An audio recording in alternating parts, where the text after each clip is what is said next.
Welcome to Gadgettes, a video podcast where we woman-splain the latest technology. I'm your host, consumer tech reporter Florence Ion, and I'm joined here by my boss, my editor, my person, Michelle, our deputy editor here. Hi, Flo. I am Michelle Earhart. I am your deputy consumer tech editor at Gizmodo, and I'm learning today that I am Flo's person as well. Definitely on At least Wednesdays. on Wednesday mornings. Yep. Which is when we record the podcast. Maybe we're dating ourselves a little bit there, but that's good because now you know which episodes we've seen when we talk about Obi-Wan Kenobi a little later on in the show.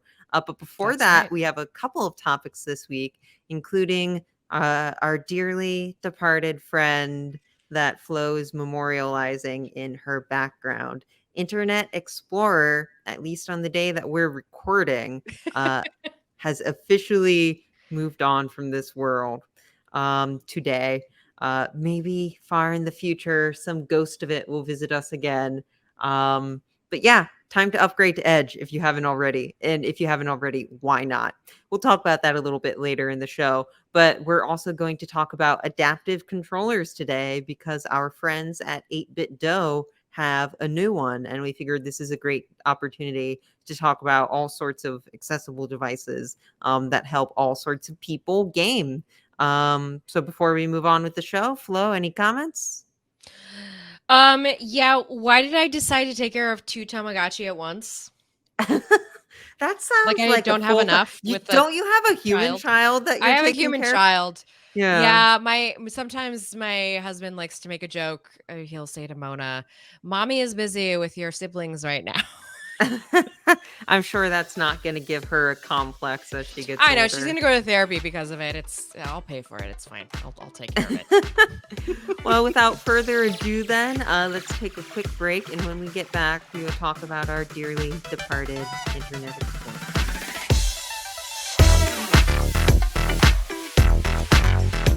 Well, today on the Wednesday that we're recording is the day that we lay Internet Explorer to rest. Yes, the browser that everybody grew up using on their family's home PCs is officially going into the ground, buried 6 feet under. And no, we are not memorializing it past this. You know why?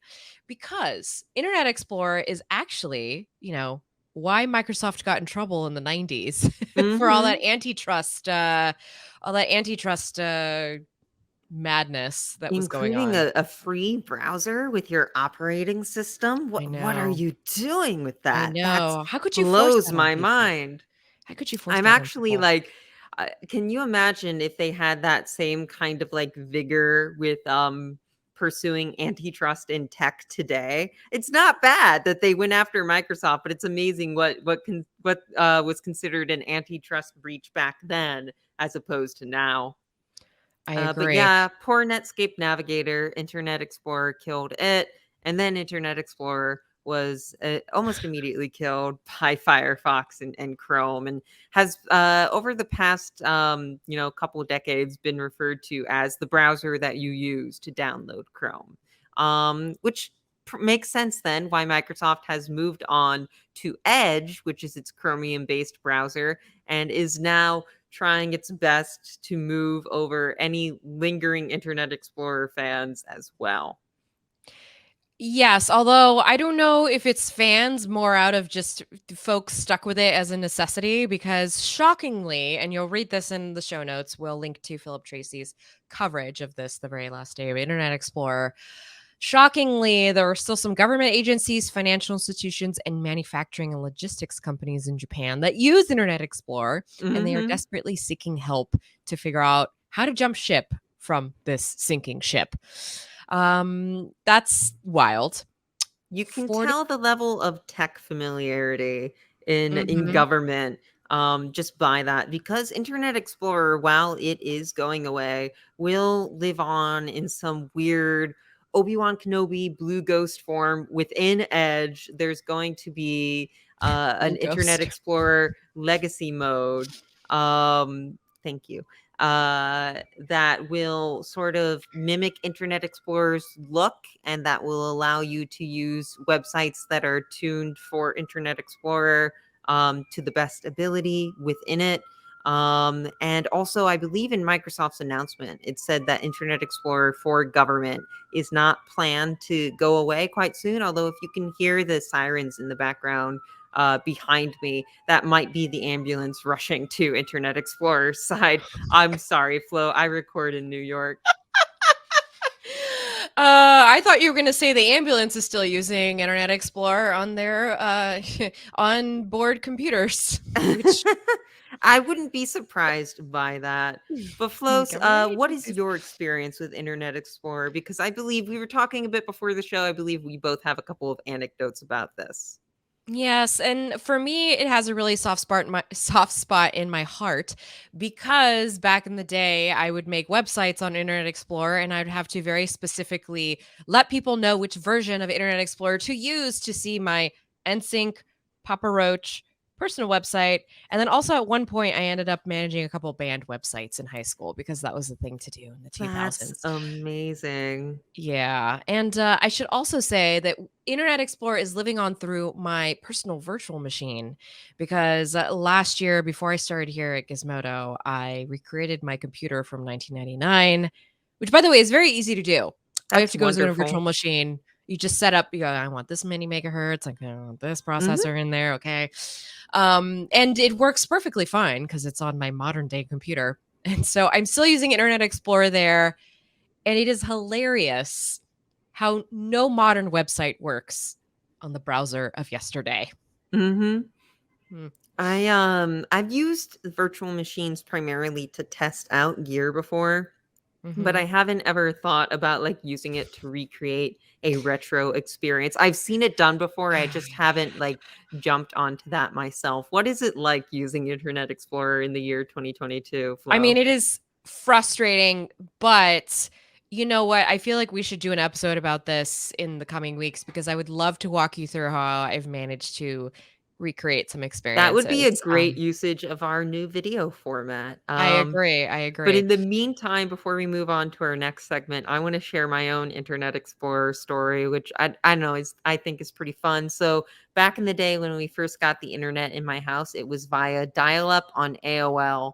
And then eventually that got too slow for us, so we moved on to DSL and eventually cable, which we were getting through Comcast. But I learned as I got older that my mom was apparently still paying AOL a monthly subscription to get the AOL browser, even though we weren't using dial up internet. So I was like, Mom, Dang. listen, you want to do Firefox? And she's like, I don't know what that is. I was like, okay, okay, okay. I'm going to introduce you to this thing that came free with the computer from Microsoft. You know, Microsoft.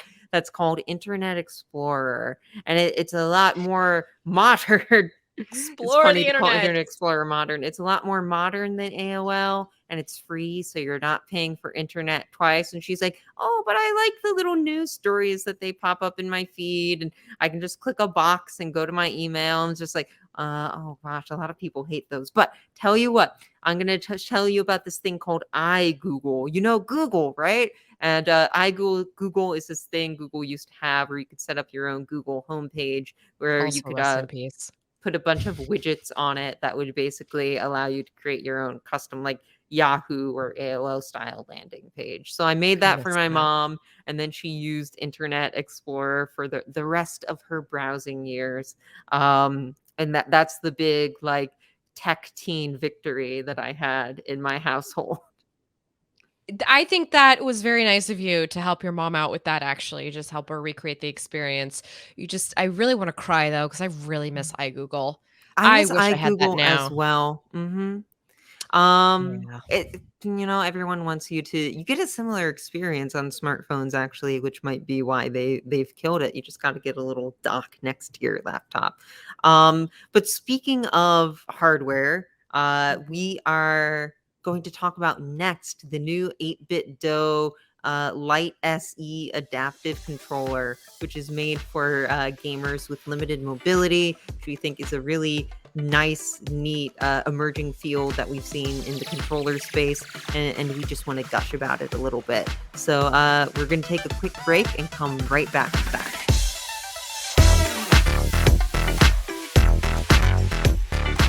Well, I'm a big fan of 8BitDo. I have a lot of their, I like to call them knockoff controllers around the house. They're typically known for recreating the retro controllers of yore, and Mm-hmm. they're great third-party controllers for anybody who's just like interested in bringing that into their gaming household. But recently, they announced that they were debuting the Lite SE controller to help gamers with limited mobility. And what this controller does is those left and right triggers, those are all brought to the front. It's very Mm-hmm. similar to the Microsoft Xbox Adaptive Controller, also known as the XAC. But the kicker here is that this is way more affordable. It's around $35. It's not quite shipping yet, but it will be available next month beginning July 15th. And it's just it's a nice entry into a space that is making gaming more available for everyone. I agree. So if you've ever used a Street Fighter fight stick Mhm. before, really any kind of fight stick, but a while ago they made those like Mad Cats ones that were specifically Street Oh, Fighter yeah, those were branded. so popular. Mhm. This is almost has the buttons laid out like that. So on the left side of the controller are a row of two rows of three diagonal buttons laid out like a fight stick like that. Four of them are for directions, and then you have L and L2, which are normally your trigger buttons. And then the same thing is mirrored on the right side of the controller with the face buttons, ABXY, and then R and R2. And then also you have separate buttons for L3 and R3 in the middle of the controller. And those are normally the functions that you get when you click in an analog stick. And the Mhm. idea here is to try to map as many buttons to like one singular purpose as possible, and not require button combinations, so that if you have like limited mobility, you don't have to do like a weird sort of what's that game where you put your feet on different colored dots before Like Dance you Dance know Revolution, sort of? not Dance Or Dance Revolution, like the board game. We'll edit this in post, but you don't have to do weird movements to press the functions. Our editor Artem is probably killing us right now. But yeah, and then in addition to that, as a kind of neat thing for 8-bit Do, there's also separate like functionality buttons. So normally to get like Bluetooth on an 8-bit Do controller, you have to do like this weird hold start and B for 3 seconds kind of thing that's really easy to search for forget the how to instruction do. manual that you threw But now away there's when like you a bought Bluetooth button on it, and that is something that I would love to see on any 8-bit Do controller going forward, which I think is one of the exciting things about when you make gaming more accessible to some people, you make it more accessible to everyone. There's a specific term for this, but like lots of people use accessibility features beyond the target audience. I use closed captioning a ton at home, and I don't think I'm alone in that. Yeah, I use closed captioning on my phone, for instance, like live transcribe and live captions on my Android device, which was originally an accessibility feature, although now Google use it to espouse its AI. The Mhm. nice thing about this particular controller from 8BitDo is that they actually created it to assist a young gamer named Oscar Carlson, who has a rare neuromuscular disorder called spinal. I always have problems with this. Spinal muscular atrophy type 2. I Mhm. apologize. It's my ESL. Sometimes I run over these words. Oscar's father, Andreas, actually reached out to 8BitDo directly with the request, and he helped the company test out various prototypes over the past year before the new 8BitDo Lite SE was finalized. So this was made with a specific person in mind, but the idea is that it's going to help so many other people have access to gaming, whereas they wouldn't before. And I really kind of hope that this takes off because from what I'm seeing from the Lite SE, it's still kind of small. Yes, I'm a it little is. worried it's still kind of small. It's definitely not a Microsoft Xbox adaptive controller, which is this much larger Mhm. device that you can plug a bunch of things into to fit your specific needs using 3.5 millimeter jacks. So shout out to that technology that we haven't seen in a lot of other things Is also recently. dying and being laid to rest in some But industries. what this has over the Microsoft Xbox adaptive controller is that it is only $30, which also makes it one of the cheaper 8-bit DOE controllers. Mhm. That's right.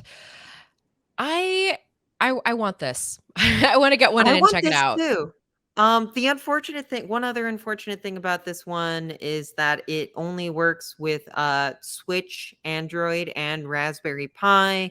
8-bit DOE, no iOS Right. support.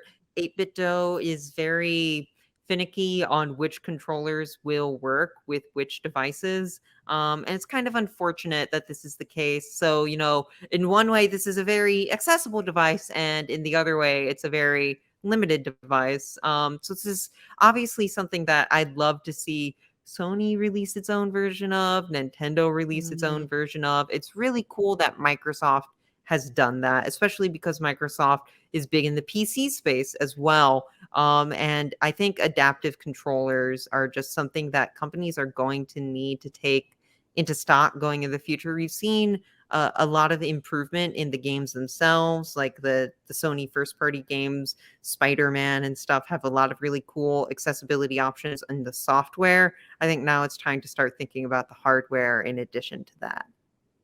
I can't believe I actually just realized, yeah, you're right, Nintendo doesn't have anything, which is a bummer because the Switch is so much more accessible in price Right. than the other I'm consoles not mentioned. surprised though. Not Japan, Nintendo of Japan is kind of a conservative company in a lot of ways and can be older to these sort of things. They've only recently started like allowing explicit LGBTQ content in their games. So I'm Right. hoping they realize, that a lot of people love to play their games. The Switch has been very successful, and allowing even more people to play would be good for them. Before we move on to the next segment, I Mhm. realized the game I was talking about earlier, Twister Flow. I was talking about Oh, Twister. Twister. I hate Yes, that that's game. something that I would I hate normally it. have our editor just put in for us, but I just wanted to bring up Twister because Twister has a reputation. I actually hate I don't wanna touch any I'm I actually an agree. introvert. A lot of people don't believe it. I don't wanna touch other people. Well, then you'll love our next topic, which is Obi-Wan Kenobi, Disney Plus's Obi-Wan Kenobi show, in which he has big introvert energy. And of course, he famously turns into an intangible ghost that can't touch people later on in the movie. So we will see you after the break to discuss that.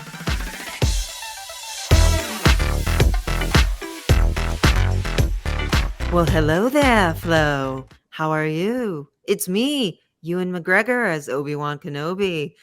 I'm turning into a beetle here. Have you seen my new show on Disney Plus? I have, and I'm trying to remember it, but all I can think about is Ryan Gosling's annoying abs from this morning's Barbie reveal. Lie. Yeah. So for this week's Let's Fan segment, we are talking about the Obi-Wan Kenobi show on Disney Plus. We're going to date our recording here a little bit, but as of the recording, 5 episodes are out. I have seen 4. Flo has seen 3. 3 or We're 4, going I can't remember. I'm definitely No behind. worries. We're going to try our best to avoid spoilers for this one. But yeah, it is a midquel that takes place between episodes 3 and Mhm. 4. And it stars Obi-Wan Kenobi going on a quest to, we'll get into it. But he's sort of crotchety. He's turning into his old Alec Guinness self. He's making weird cave wizard faces that I'm very impressed that Ewan McGregor can do after playing like this aristocrat version of him in episode 3. And it is probably my second favorite live action Disney Plus Star Wars thing behind Mandalorian. And Flo, I'm understanding it might be your favorite one. It is my favorite one. I actually was just quickly Googling to see if Ewan McGregor won any, big awards. I think he's won a Golden Globe. and an Emmy. I don't think he's won an Oscar yet. So I was gonna say, is this her first Award-winning Oscar? actor Ewan Yeah, McGregor. he is an award-winning actor. Are you And telling I me that really Star Wars Episode 2: Attack of the Clones was not worthy of an Oscar? Michelle, I saw that movie on my first date with my high school boyfriend, and I was not paying attention to that movie at all. I was paying attention to the buddy sitting next to me. I was 15. I Mhm, was young. Um, I also really liked episode 3 for what it's worth. mhm. I like the darkness I think of that's the Star one that a Wars. lot of people like. I like Episode 3 the most out of the prequel. I've really come around on the prequels in general, which we talked about little bit Mhm. on this show overall. I think they have a lot of really neat ideas, which is always the defense people make for bad movies. But this is sort of Let like us a enjoy mix things. of the prequels and the original trilogy, in that it's taking the prequel version of Obi-Wan, which I think even back when those movies were releasing was very well received, and it's putting him in sort of original trilogy trappings. He's hanging out. So the one spoiler we will do is he's hanging out with baby Leia a Yeah. lot, and he's infiltrating a lot of Imperial bases. And yes, okay, no spoilers. You'll have to watch it to see if he gets out alive. But I will say I really like Or you the can little watch kid they Episode cast. 4. Exactly. I really like the little kid they cast for Leia. She is adorable. She's really smart, and she's supposed to be a diplomat's daughter, so you can imagine Mhm. she probably has had like, in the world of Star Wars, she's probably had all the best tutors, all the best education, and all that. I imagine she also goes to forest school because she's really good at climbing trees. Which, You yeah, know, she's she's adorable. precocious. She's an Yes, action kid, you know? She doesn't like to listen to the stuffy aristocrats around her, you know? She's got some Disney princess going on, which is she perfectly does. fine. She does. I am not to make everybody sad here, but I am wondering, like, as I've been watching it, I've been wondering, oh, I wonder, like, what Carrie Fisher would feel seeing this little kid and how she's personifying Princess Leia as a little kid. And I do think that they did really well with that in particular. Like, Mhm, I am feeling like this is Leia's little kid. And I'm glad, by the way, they're not focusing on Luke mhm. because remember, Luke has an aunt and uncle that he's living with. They're protecting him. Leia is a little more, well, you have to watch the series. You Well, have to watch the she series to has a understand.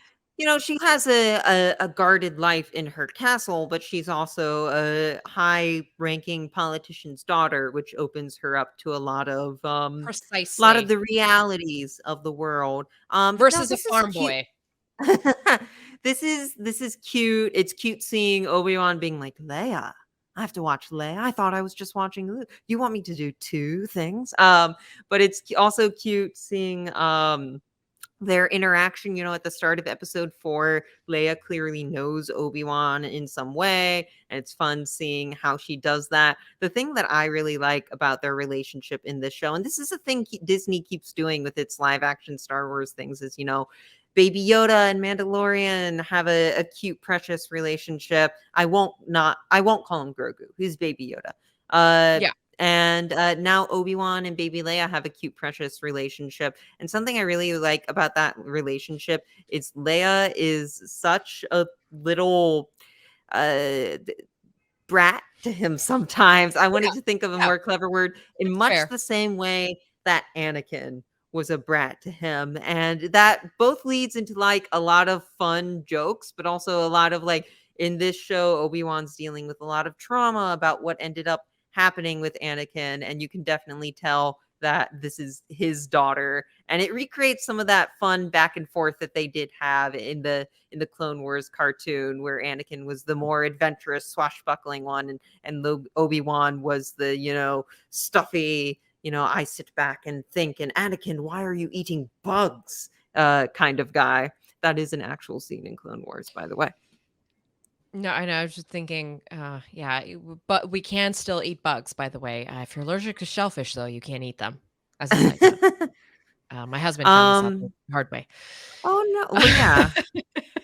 You can't eat bugs if you're allergic to shellfish. That makes sense. Because they come I from the love shrimp. same I love evolution crab. chain. My Yeah. boyfriend won't eat them though, not because he's allergic to them, but he's like, I don't want to eat bugs, and sea bugs are still bugs.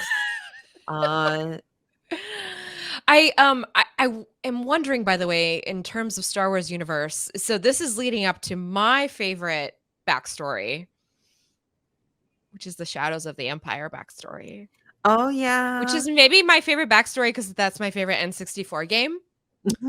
But I want Dash Rendar to just appear. Well, But that comes later. That comes much for later. what That's they've after they've that's done actually is they've after. like decanonized the expanded universe, but they keep bringing in elements of it whenever they like need a story. So like Thrawn has made his way over to canon now. Death Watch, which is like the group of like bad Mandalorians, have made their way over to canon Right. now.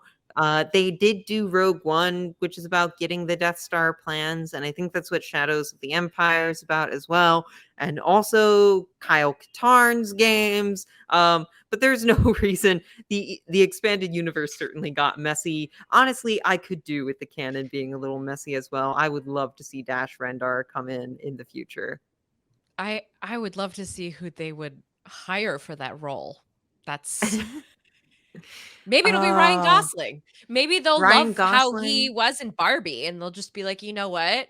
You're hot. You got six-pack abs. Why don't we put you in an X-Wing?"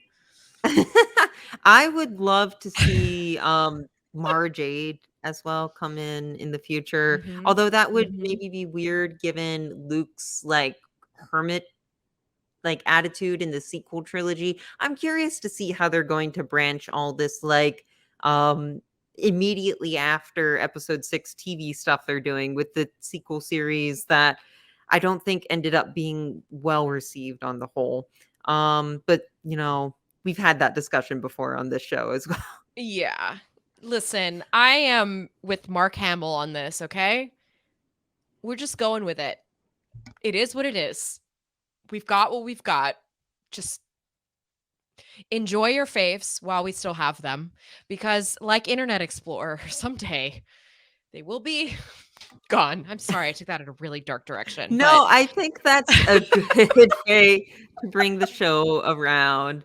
But, who knows? Obi-Wan ended up sticking with Luke even after he left in some mentor capacity that allowed him to become his own thing.